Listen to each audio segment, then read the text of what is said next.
Are high rounds still worse than you think? Do your guns still drop off after round 30? Or has Treyarch slowly increased our power over the course of this year? I tested out 7 different weapons, I've got the stats and the graphs, all to figure out just how strong our weapons actually are. Now, I did a very similar video to this early on in the Black Ops 6 Zombies life cycle, taking a handful of guns, testing them out throughout the rounds, and figuring out why players think that their guns stop dealing damage after round 30. But since then, we've had double tap, Deadshot just got a buff, a whole bunch of other weapons just got a buff, so I decided to revisit this again. And so I took another handful of weapons, and these are the results that we got. We have the Cypher, ABR, Siren, Jackal, PU-21, SWAT Full Auto, and the PP919. I figured this is a fairly generous handful of weapons, not too many bad weapons apart from that PP919 with that 70,000 DPS. And while I didn't go too low with the DPS, I also didn't want to go too high, like the Strider 3-round burst or the Maelstrom. Those are the outliers. I wanted a good general sense of the weapons. Now, all of these tests were done with the Deadshot augment, the one that further increases your headshot damage, as well as the rapid fire attachment and double time for double tap. So we're really going in, getting as much DPS as we can out of these weapons, which is also why these DPSs might not match the DPS on my DPS spreadsheet, because I'm using that rapid fire and double time augment. But as you'll see, that generally doesn't make that big of a difference. So we have the basic stats here, the damage that one bullet does, the rate of fire right here, and of course with our DPS, we're assuming 100% accuracy and no helmeted zombies or armored zombies. And all of these statistics, the shots to kill, kills per second, and time to kill, is going to be at around 55 or above, because that is health cap. And instead of just staring at these numbers and reading them out, I made some pretty charts. You can see the ABR and the Siren really holding strong with the amount of damage they're doing per shot. The poor PP919 is not doing great, especially when you combine it with its kind of subpar rate of fire. I guess the PP919 has a middle rate of fire, but again, that Siren has the slowest rate of fire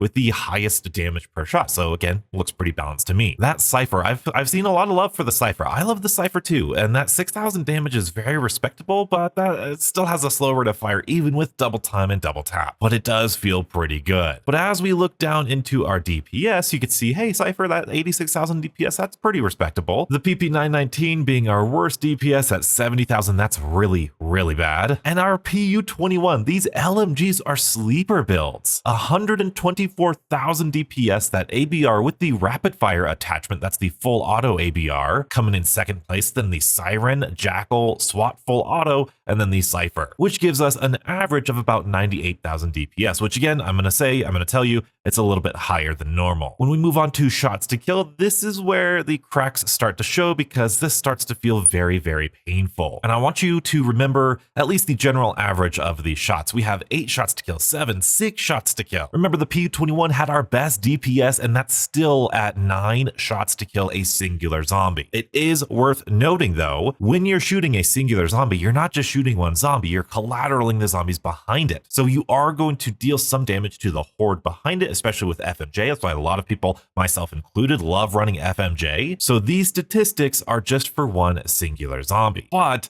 11 shots to kill with the PP919, this thing is not good, but we are averaging, remember, we're above average here, averaging a little under 9 shots to kill, assuming perfect accuracy and no armored zombies. And I guess no ammo mods, because, you know, Deadwire will decrease the zombie's health by 60%, so that will change the numbers, but you guys are smart enough to understand that. When we go down to kills per second, this is my bread and butter. I love this statistic so much. This is the rate of killing zombies if, again, we're perfect accuracy. Our highest is obviously that PU-21 killing 2.5 zombies per second. That is fairly respectable. That's actually really good, and we'll see why later. But killing a whole zombie less per second is the PP919, and yes, it feels absolutely terrible. But with that, you'll notice that the PP919, with how terrible it is only killing 1 zombie less per second than our best weapon. So when we go back up to this DPS, we see, oh my goodness, we have this huge DPS jump from 70,000 to 124. That's almost double the DPS, but really, it doesn't make that big of a difference at that high round in terms of killing potential, or at least rate of killing, which is something I want us all to keep in the back of our brain. Now, the time to kill, of course, is just going to be kind of the inverse of the kills per second. In fact, this is labeled incorrectly. There we go. Okay, I got myself confused a little bit here. Time to kill is just how long it takes to kill one singular zombie. Of course, the PU-21 is going to come in at 0.4 seconds.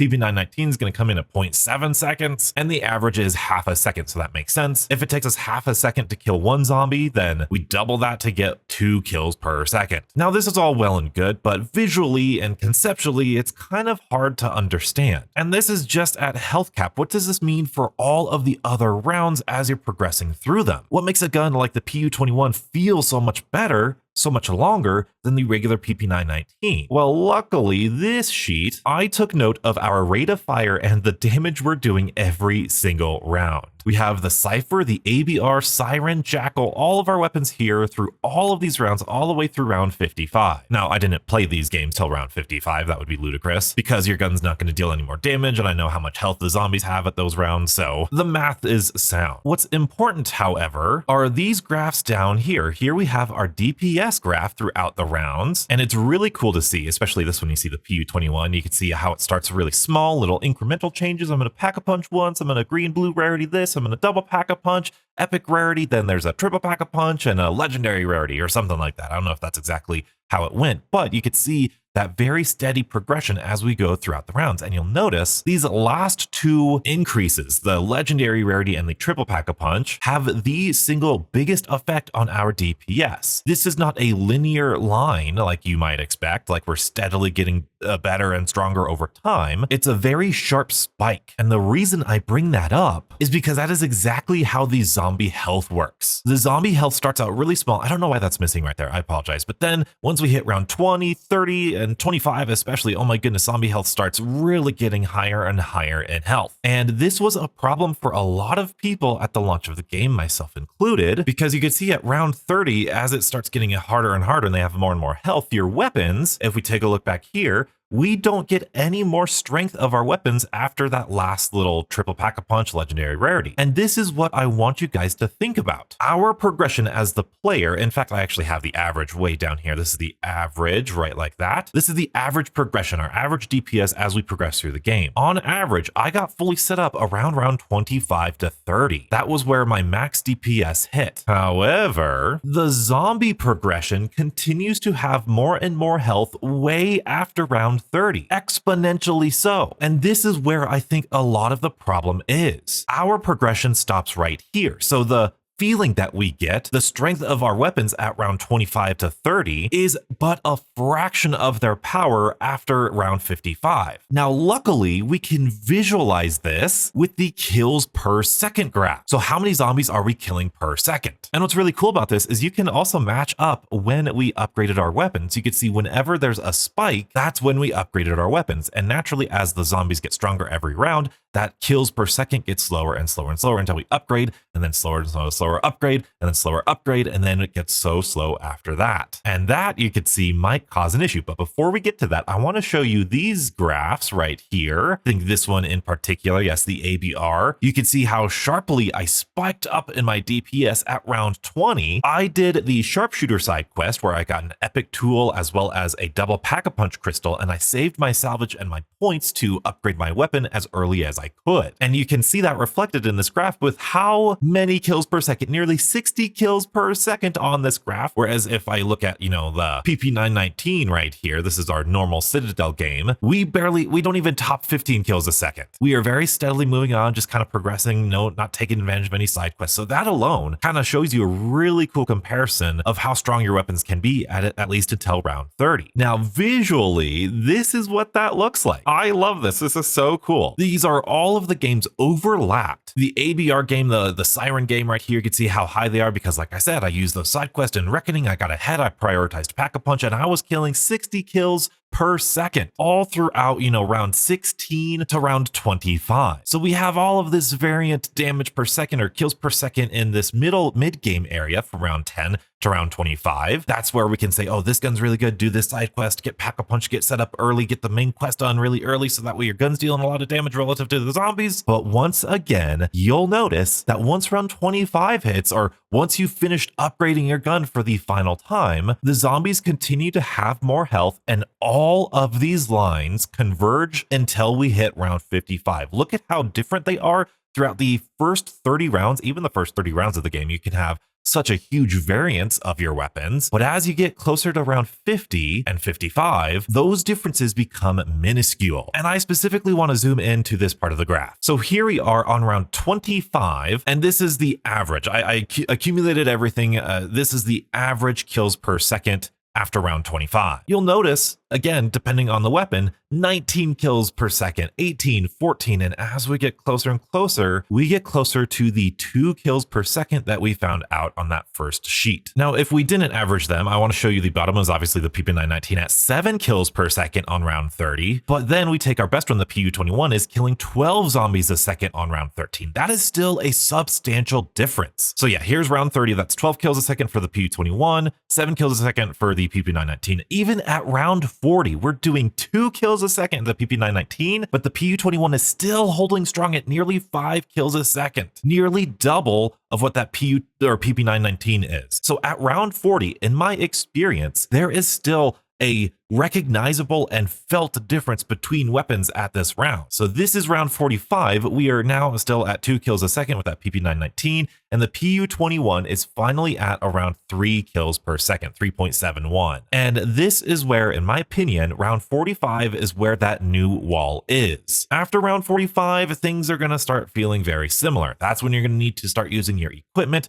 your ammo mods. Between you and me, it doesn't feel all that bad, especially with double tap and deadshot, lightning strike, shatter blast, napalm burst. It feels like you can use regular guns. In fact, I did, and you might see that video later. But I want to put a number on this. I want to put a number on where it feels best to get kills and how fast we should be able to get kills. So during our setup process, we never really went below 3 kills per second. We sort of did with the Siren here, the PP919, but then we really quickly increased our rarity or pack-a-punch level. So around this 3 kills per second is the lowest we ever go. And that's also something I want to point out. The lowest we ever get with our Siren is 2.87 kills per second. But our average, or I guess our strongest gun, the PU21, is still going to be dealing or killing slower at 2.49 kills per second than the weakest we had ever felt in the early game. If you think that's good, if you think it's bad, whatever, that's just how it is. The late game of zombies, on average, the late game down here is always going to feel worse. Your guns are always going to feel weaker after round 45, 50, especially at health cap, than they ever had during your entire game. But like I said, what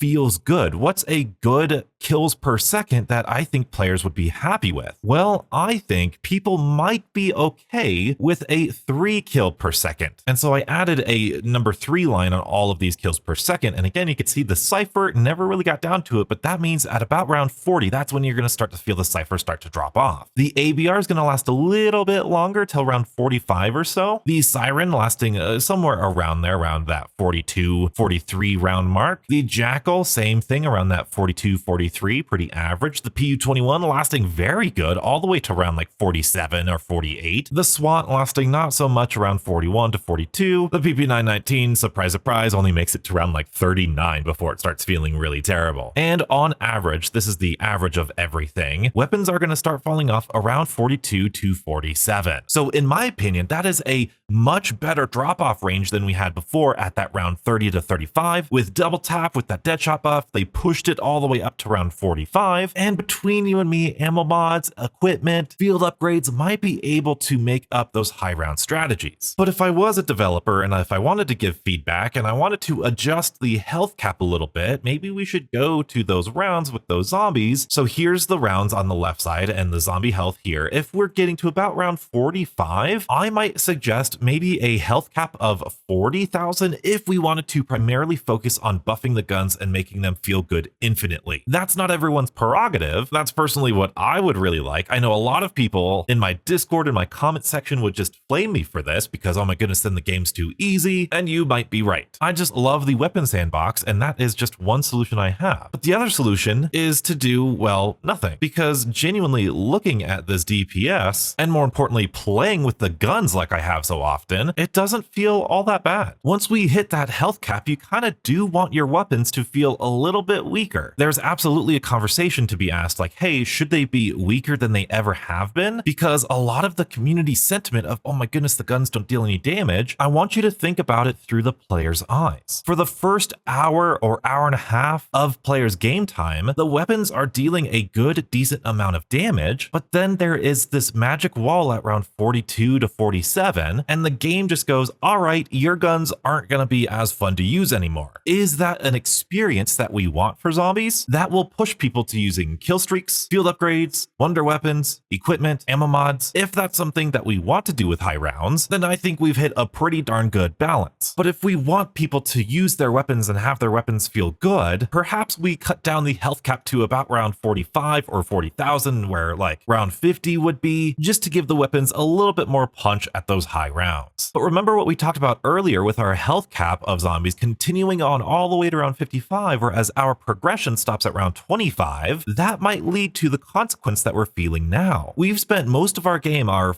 30-minute, 45-minute, an hour game upgrading our weapon, but it does not match up with the strength of the zombies. So what we might be able to do, and what nobody's going to go for, is maybe make triple pack-a-punch and legendary rarities a little bit more expensive and perhaps a little bit more powerful, but that would then cause players to spend more time getting set up into the 30s and 40s and stretch out this damage. Instead of, oh my goodness, I'm finally pack-a-punching at round 20 to 25, and then my gun's just going to get weaker and weaker. No, instead, I've got a pack-a-punch 4. I've got a pack-a-punch 3, but it costs like 50,000 points at round 40. But hey, I'm still dealing 20 kills a second or something like that. Does that make sense? I want to take this damage. I want to stretch it over here, so that way it's more evenly distributed throughout the rounds. And then maybe at the last little bit, we get a little curve down here. Hey, it's health cap. Your guns are going to start feeling a little bit weaker, but hey, you've had much longer of a time to experience your weapons. I believe that is exactly what happened with the classic pack-a-punch system. You would pack-a-punch in the early games at round like 10,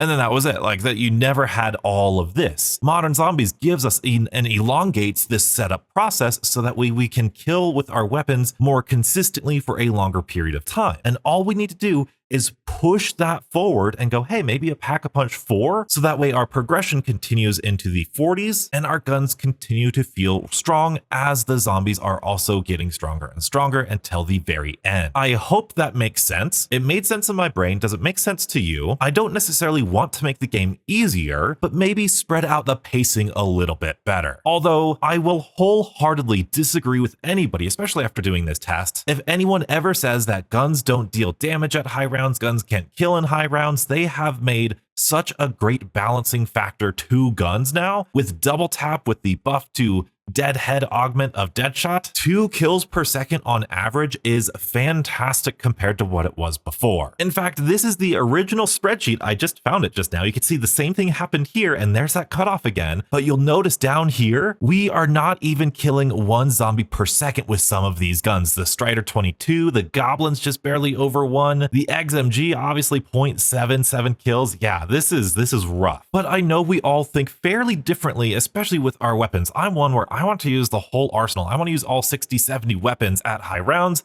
I want them to always be effective, so I would like to see maybe a pack-a-punch 4 to spread out the progression as well as give a little bit more damage when we get to the high rounds. But I also understand how well balanced it is now, because in my opinion, it is very well balanced. And if you don't believe me, I have taken the PPSH, an underrated SMG, all the way to round 60. It was incredibly fun. I miss classic training spots, and that's exactly what I did in this video. Be sure to check it out here, subscribe, and stay beautiful.